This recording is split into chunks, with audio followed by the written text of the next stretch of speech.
I want to start on this idea of changing consumer behavior in the pandemic and the stickiness of that.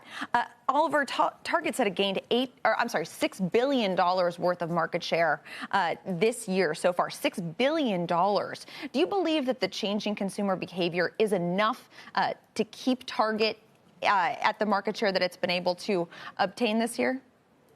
Leslie, thanks for having us. What we're really excited about is curbside pickup, drive up, integrating stores physically and digitally, and that's a safer shopping experience.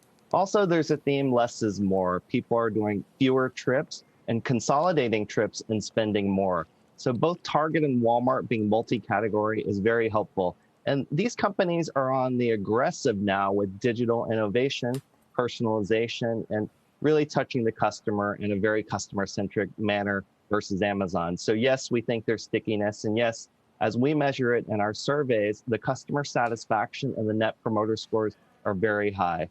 So safety, America's easiest place to shop, and reinventing the store as a hub. These are all key themes, and Walmart and Target are taking share. It's about zooming, cocooning, and home and electronics. Electronics was a big category for Target too. And as you know, Target's well known for home and their private brands too, which adds a proprietary element.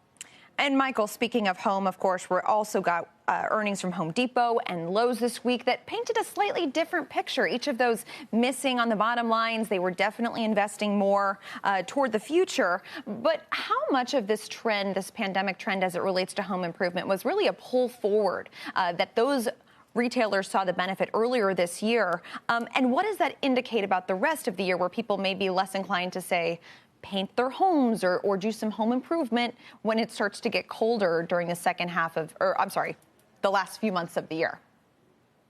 Fundamentally, what is benefiting all of these large, well-positioned retailers like Home Depot, Lowe's, Walmart, and Target is a pronounced and sizable wallet share shift away from experiences like going out to eat and traveling towards the consumption of goods. The U.S. consumer has been in this pattern of binging on goods because we're all stuck at home. That is likely to reverse in a post-pandemic world.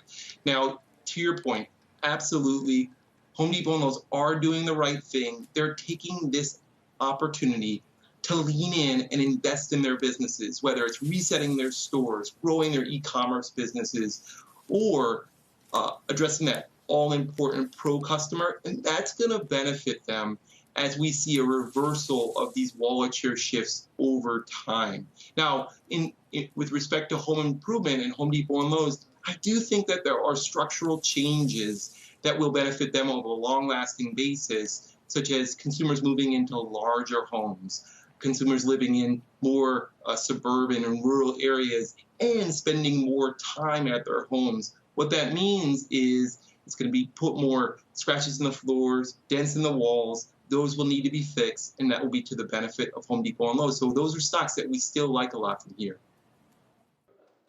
Shepard Smith here. Thanks for watching CNBC on YouTube.